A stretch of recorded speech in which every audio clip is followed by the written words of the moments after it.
우리가 하나님의 살아계심과 예수 그리스도께서 나와 함께 하심을 경험하지 못하는 중요한 이유가 우리의 마음이 또 우리의 심령이 갈급함으로 준비되어 있지 않기 때문입니다.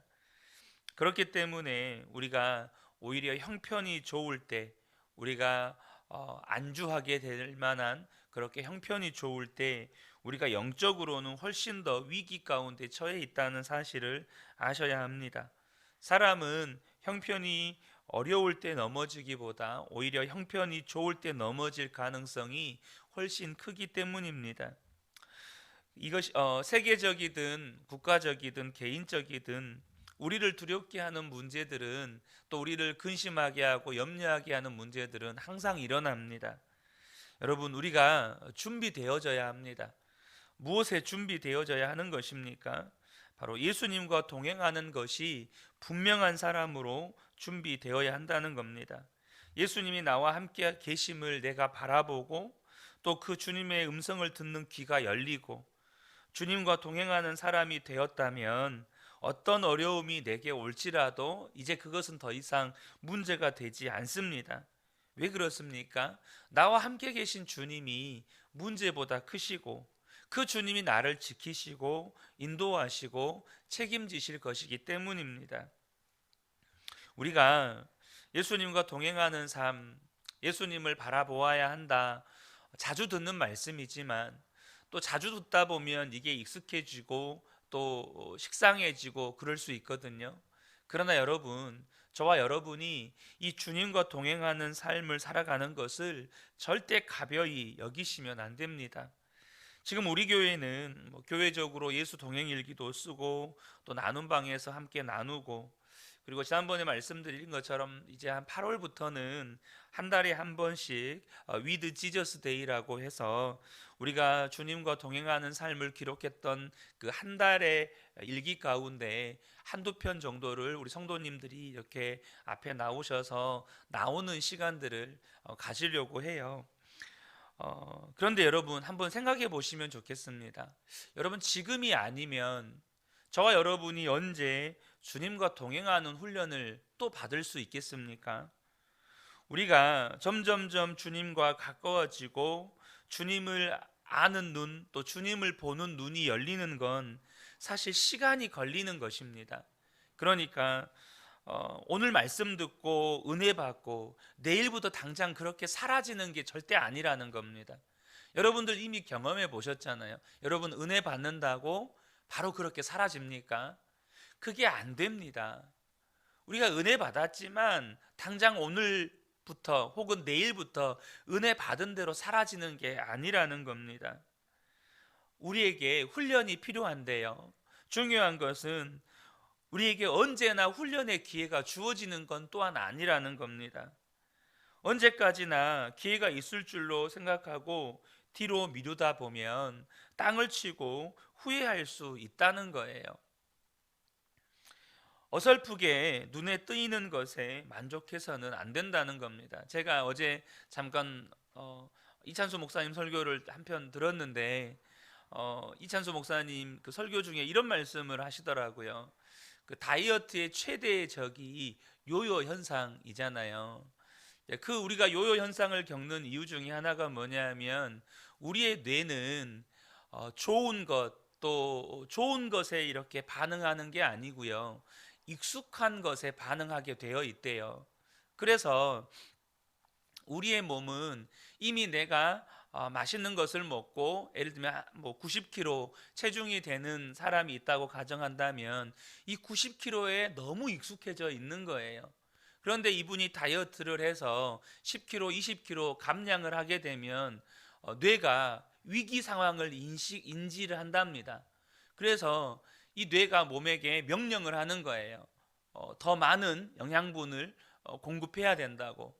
그러니까 이 다이어트를 하시던 분이 갑자기 뭐 피자가 땡기고 치킨이 땡기고 어느 날 갑자기 이렇게 땡기는 것을 참을 수가 없는 겁니다. 그래서 이 다이어트의 성공은 뇌가 이제 살이 빠진 10kg든 20kg든 살이 빠지는 것을 이제 자연스럽게 내 몸이라고 익숙하게 인식해서 더 이상 음식을 요구하지 않는 그런 상태까지 가야 이 다이어트가 성공을 한대요. 그래서 이 요요 현상까지 극복해서 다이어트를 성공한 사람들이 2% 정도밖에 안 된다는 통계가 있다고 합니다. 마찬가지로 여러분, 이 훈련이라고 하는 것이 우리의 뇌가 이제는 날마다 주님을 바라보고 주님을 의식하고 주님을 생각하고 이것이 익숙할 때까지 되어져야 우리의 삶에 이제는 주님을 의식하는 게 지극히 당연하게 되어지고 주님을 바라보는 게 지극히 당연하게 되어지는 상태까지 우리가 훈련이 되어져야 한다는 겁니다. 여러분, 저와 여러분이 어설프게 눈이 뜨이는 것으로 만족하시면 안 돼요. 살아계신 주님, 나와 함께 계신 주님, 그 주님을 바라보고 동행하는 게 얼마나 중요한지 이제 좀 알겠다. 나도 이제 어느 정도 느낌이 있다. 여러분, 이 정도로는 우리가 어떤 환란이 오거나 어떤 어려움이 올 때, 혹은 또 좋은 일이 생길 때 감당을 못 한다는 겁니다. 저와 여러분이 분명하게 서실 수 있어야 한다는 거예요. 정말로 주님이 분명한 주님으로 나와 함께 계심이 이제는 명확해야 한다는 겁니다.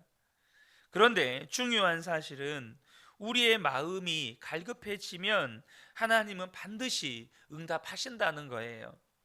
시편 42편 기자가 정말 어려운 상황 가운데 빠져 있죠.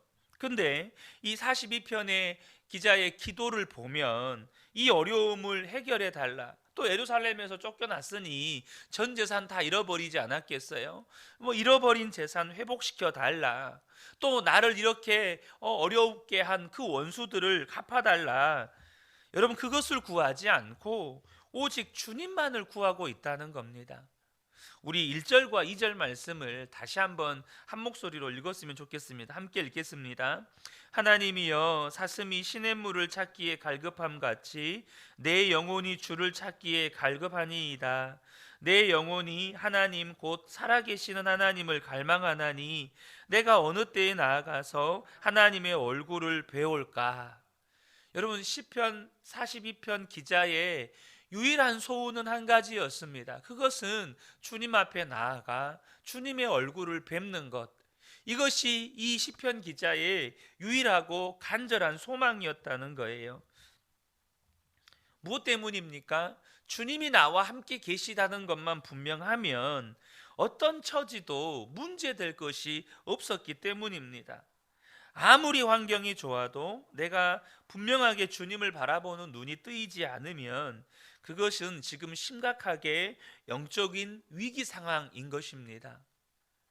그리고 하나님은 그런 시편 기자의 기도에 응답하세요.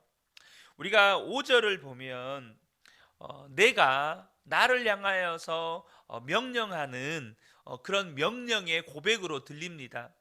5절과 11절에 내 영혼아 네가 어찌하여 그렇게 낙심하며 어찌하여 그렇게 괴로워하느냐 너는 하나님을 기다려라. 갑자기 시편 기자가 이상한 고백을 해요. 분명히 시편 기자는 지금 너무너무 힘들고 어려운 상황이었고 정말 좌절하고 낙심할 수밖에 없는 상황에서 주님을 찾고 갈망하고 구했더니 갑자기 이 시편 기자 안에 자신을 향한 주님의 음성이 들리는 겁니다. 그게 뭡니까?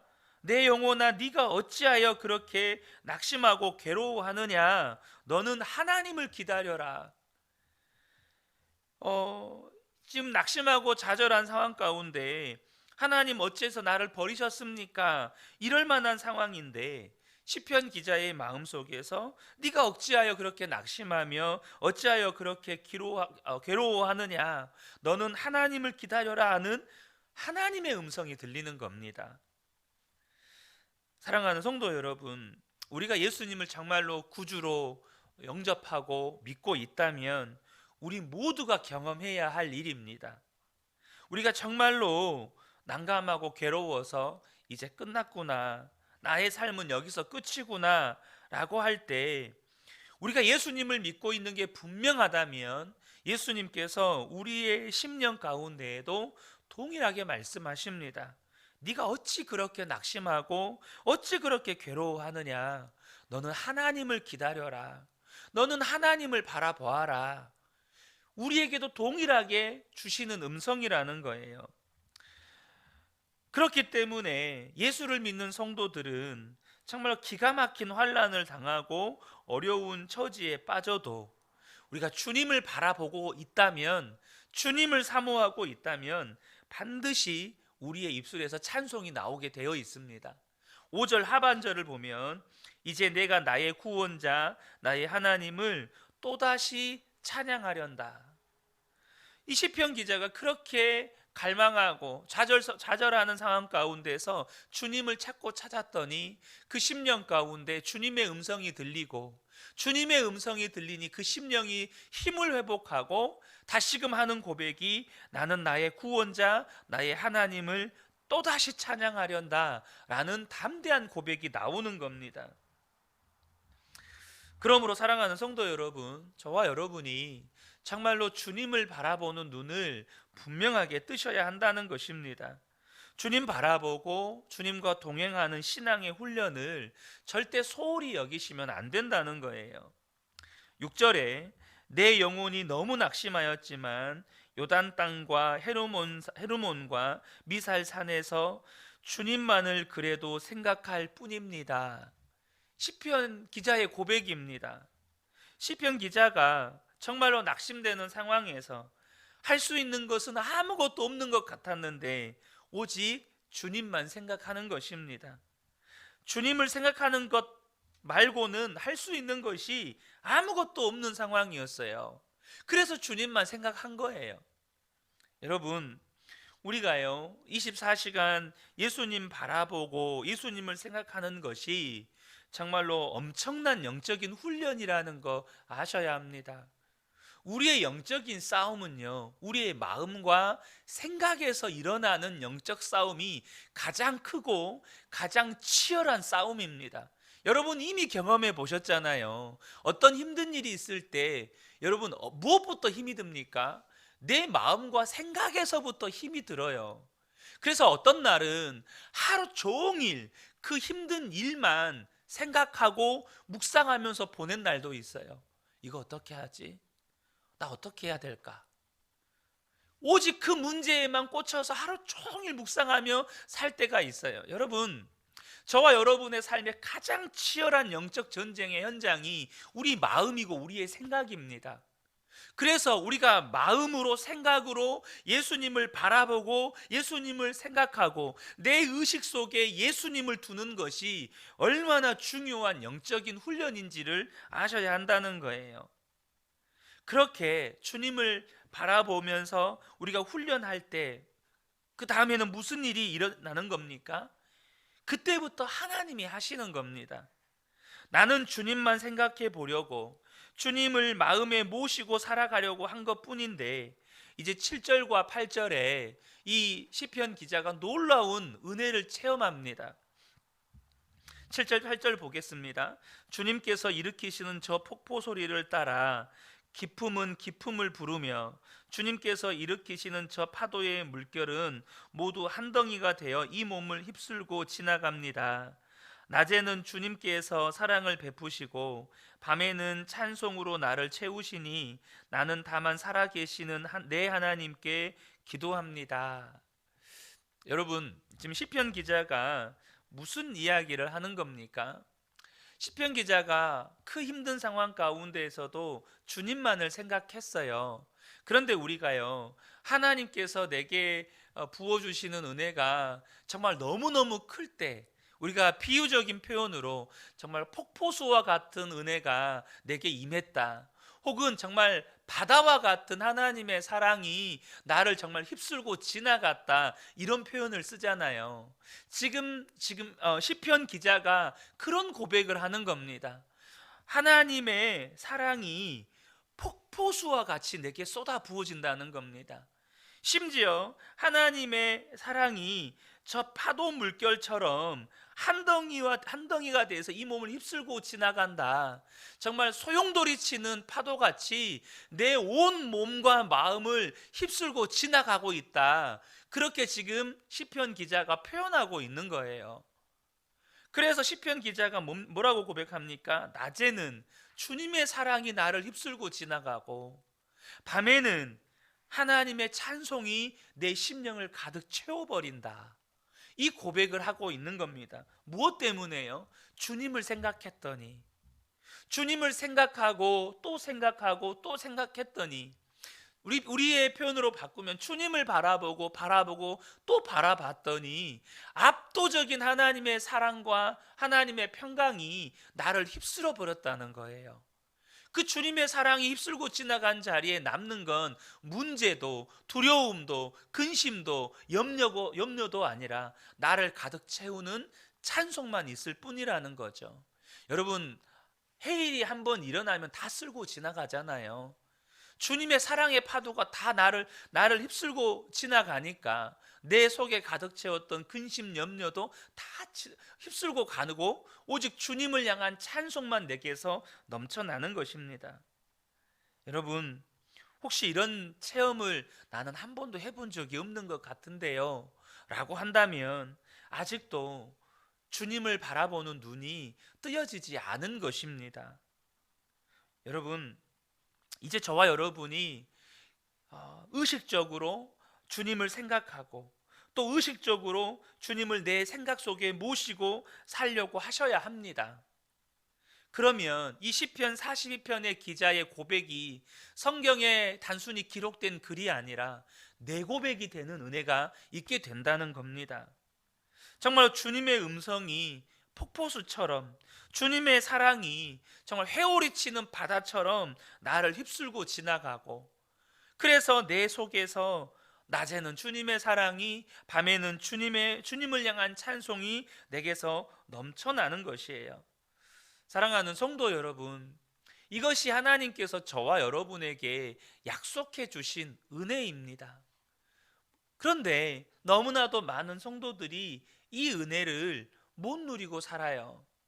여러분, 많은 것, 우리가 육체의 눈을 뜨고 있다고 해서 눈을 뜬 게 아닙니다. 여러분 잘 아시는 것처럼 삼중고를 겪었던 헬렌 켈러 여사 아시죠?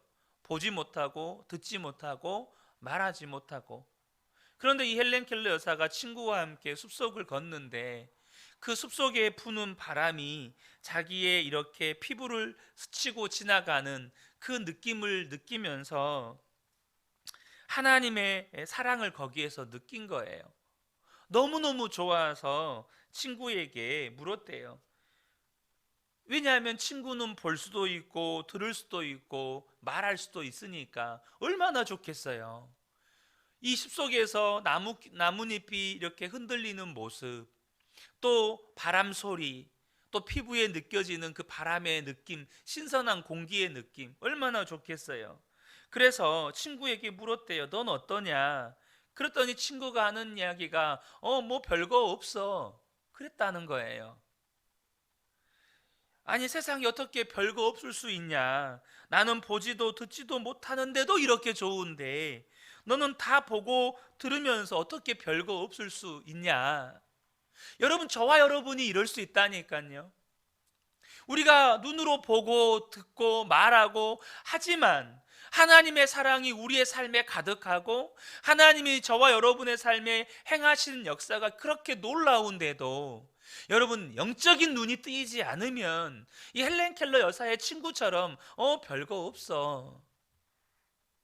여러분, 저와 여러분이 주님 앞에서 이렇게 예배하면서도 별거 없던데요, 이러고 있을 수 있다는 거예요. 그러므로 저와 여러분이 반드시 영적인 눈이 뜨이셔야 합니다. 믿음의 눈이 뜨이셔야 돼요. 여러분, 우리가 믿음의 눈이 뜨여야 주님이 내 삶 가운데 베푸신 모든 것이 은혜라는 사실을 깨닫게 되는 겁니다. 아, 은혜구나. 아, 사랑이구나. 아, 이처럼 놀라운 하나님의 역사가 내 삶에 있구나. 영적인 눈이 뜨여지는 것이 이렇게 중요한 겁니다. 여러분, 절대 별거 없는 게 아니에요. 내 삶에 뭐 별거 없던데요. 절대 그게 아니라는 겁니다. 믿음의 눈이 뜨여야 오늘도 놀라운 주님의 사랑이 나를 붙들고 계시고, 주님의 역사하심이 나와 함께 하시고, 주님의 폭포수와 같은 음성이 내게도 들려진다는 사실을 우리가 경험하게 되는 겁니다. 사랑하는 성도 여러분, 저와 여러분이 오늘도 의식 속에, 생각 속에 정말 주님을 바라보면서 내게 들려주시는 작은 음성이라도, 또 내게 역사하시는 작은 역사라 할지라도 그것을 경험하고 또 경험해 가다 보면 저와 여러분의 삶을 완전히 덮고 계시는 하나님의 사랑과 은혜를 경험하게 되는 것입니다. 이 새벽에 함께 예배한 우리 모든 성도님들께 이 은혜가 충만하게 임하시기를 예수님의 이름으로 축복합니다. 아멘.